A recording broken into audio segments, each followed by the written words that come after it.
Alright, so now we're going to get into properties of exponents. Again, this should be something that you're reviewing here. Now we're going to put names to them, and we're going to try to use those names of the properties that will be part of your quizzes and such.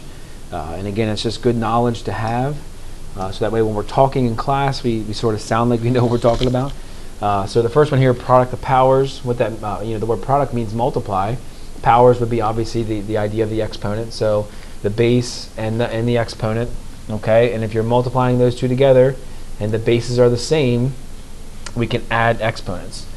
Okay, quotient of powers. Quotient means divide. All right, product means multiply. So if we have common bases with division, we can subtract exponents. Power of powers is just that. Okay, this is you're raising it to a power. Okay, so if we have a power to another power, we multiply. Again, so the connotation I want you to make here, and the relationships I want you to grasp, because this is going to come back later in Algebra 2, is that when you have multiplication, okay, it gets paired with addition. They're married. Division is paired with subtraction. They're married. Okay. And exponents with exponents, okay, are paired with multiplication. And that's sort of the basics of it. Now, zero power is a unique one. Anything to the zero power is always 1. Talk about why. Negative powers, again, this is the whole idea of a reciprocal, so hopefully you remember what that word means. But that's all that a negative exponent is, the reciprocal of what you have. Okay, so the reciprocal of x here will be 1 over x. The reciprocal of x squared is 1 over x squared. And that's what a negative exponent means. Let's see a couple examples. So product of powers, this is why it works. X to the third and x to the fourth. Remember, in 6th grade you probably learned that x to the third means xxx, and x to the fourth means xxxx. So if you have all those x's together, you end up with a total of 7. The reason we need the property is because if I had x to the 34th and x to the 47th, we're not going to add 34 and 47 x's and write them all out. That will be a tremendous amount of a waste of time. So the property is useful because we all know how to add 3 plus 4 to get 7. All right, so now what happens when you get an example problem that has some exponents and some numbers? Well, they're different. Numbers with numbers, exponents with exponents. We got to segregate these. Okay, so the 4 and the 2 go together, and that's just a multiplication problem. They're not powers. Okay, they're numbers. It's different. Okay, and then we have the x3 and the x3. So which property we're going to use? Well, we're multiplying them, so it's product of powers. And I'm actually going to force you to write that. I want you to write product of powers.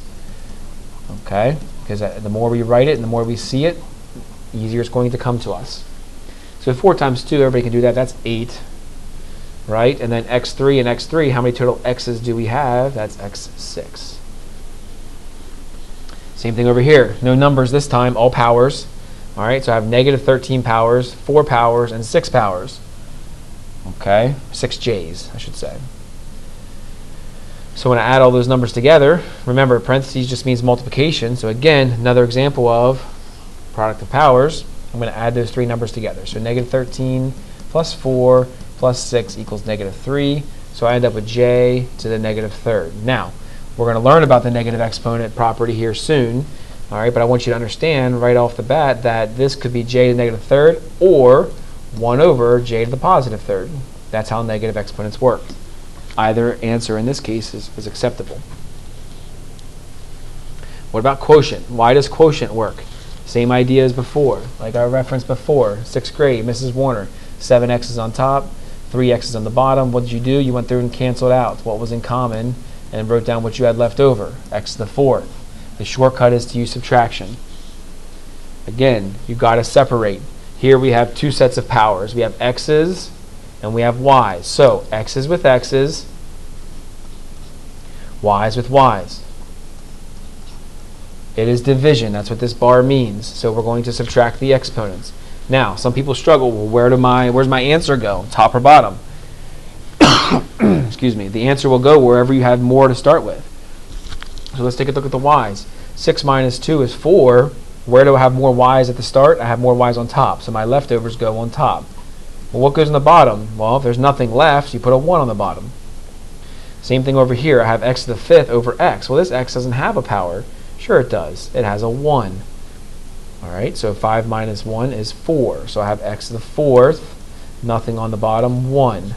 So if I were to write my answer, my simplified answer, I would have x to the fourth, y to the fourth over 1. Do I have to write the 1? No, because it's a 1. But if it'd be anything else, I would have to write it. So it's good practice. Again, what property did we use? Quotient of powers. Need to know the name. All right, another example here, numbers with numbers. So 6 and 2 is easy. What is 6 divided by 2? It's 3. 7 x's on top, 4 on the bottom. Those x's cancel. I end up with 3 x's on top. 7 minus 4 is 3. What goes in the bottom? If there's nothing left, I divided the 2 away. I subtracted the x to the fourth away. I have 1 left on the bottom. Don't need the 1, but it's not a bad practice to put it there anyway as a placeholder. Power of powers. All right, again, here's why. If I have x to the third, that means xxx. And if I'm squaring that, that means I have xxx twice. That's a total of 6 x's.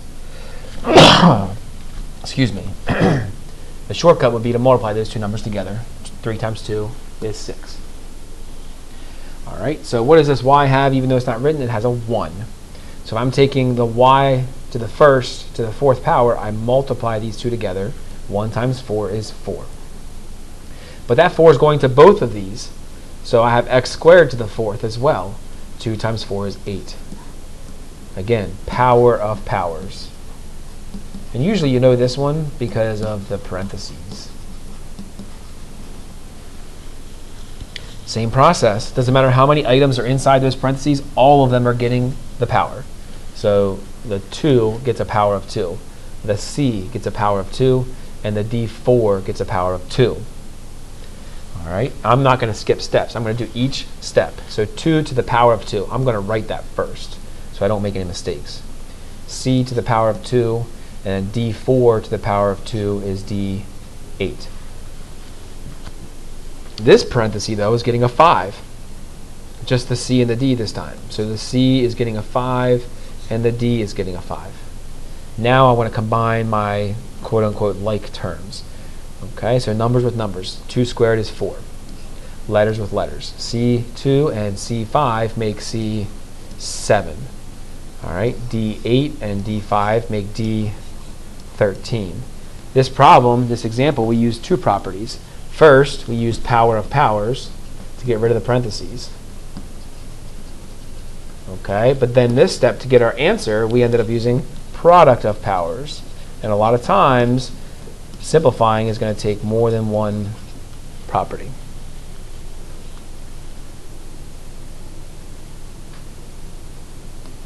All right, zero power. This one's the easy one.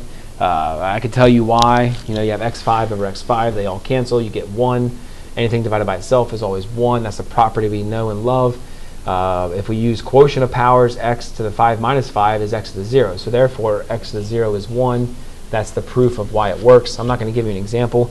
Every single number, expression, integer, so on and so forth, raised to the 0 power will always be 1. Think of any number you want, type in your calculator, raise it to the 0 power, the answer will be 1. Negative powers is a little trickier because it is a reciprocal. This is a new thought, typically one that we struggle with, but hopefully we can figure it out. And a lot of times the negative power can come into play when you're doing other properties as well. So let's take a look at what this might look like for the first one. Again, can't stress to you enough, numbers with numbers.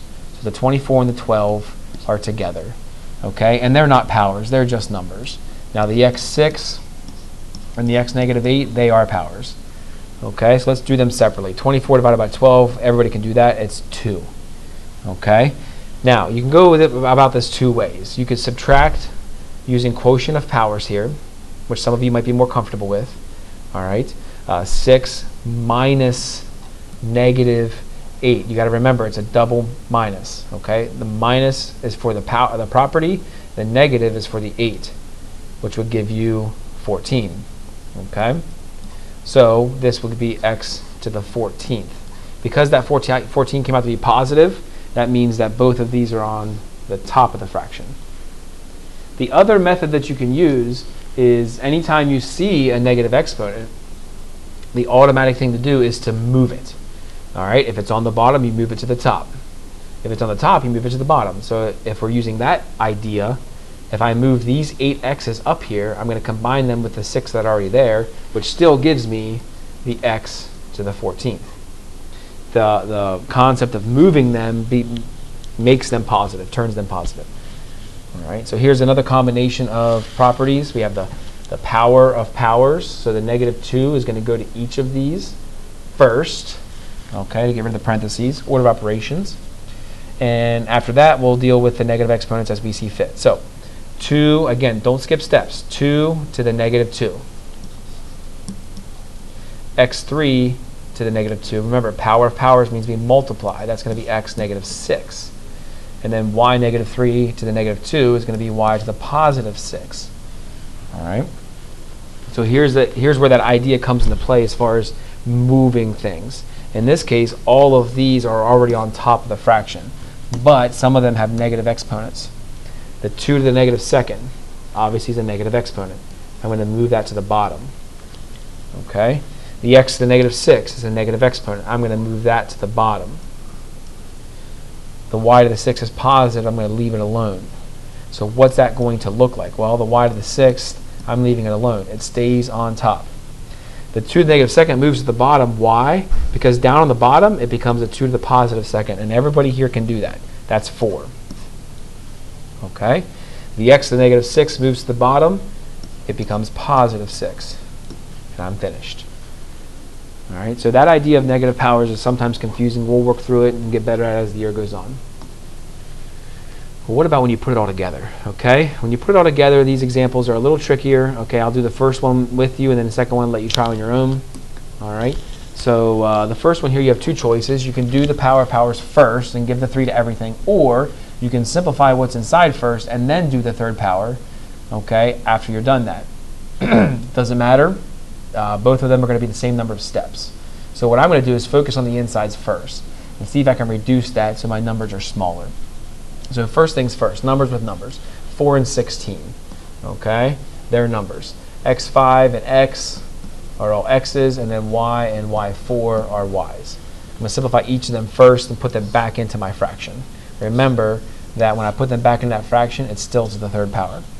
So 16 divided by 16 is sometimes not easy to think about, but 16 divided by 4 is easy to think about. What is 16 divided by 4? It's 4. But since the 16 is on the bottom, the answer goes on the bottom because the 16 is the bigger number. x5 on top, x1 on the bottom. Okay, subtract them, I get x4, and the 5 is bigger, so the x4 goes on top. y1 on top, y4 on the bottom, so that's y3 on the bottom. All right, so I've reduced my insides. Now I need to do my power of powers by giving that 3 to everything, top and bottom. So the 3 goes to the 4, the 3 goes to the 3. That's x12 and y9. The 3 also goes to this 4, but it's 4 to the third power. Don't be confused. 4 to the third power, not 4 times 3. Okay, so what is 4 to the third power? All right, you might need a calculator for that. There's nothing wrong with that. Okay, but you should be getting 64. Check my math on that. Go ahead and push pause, try the second one, check back for the answer. And that's what I came up with. Again, I tried the strategy of reducing my insides first. So the 20 divided by 5 is 4, but the 20 was bigger, so the 4 goes in the bottom. x3 and x1, okay, makes x2 on top. y1 and y5 makes y4 on the bottom. Again, you're placing those leftovers where you had more to start with. Then I bring the 4 to the party. Okay, so x squared to the 4th is x8, because I'm multiplying those. That's power of powers. I'm getting lazy. I should be writing this out. Okay, all of these were quotient of powers. All right, and then the 4 and the 4 here makes 16. 4 times 4 is 16. And then again, caution to the wind here. This is 4 to the 4th power. Okay, so this one here is 4 to the 4th power. That gives you the 128. Not 4 times 4. That is definitely a pitfall for many students. And that's my answer. Properties of exponents.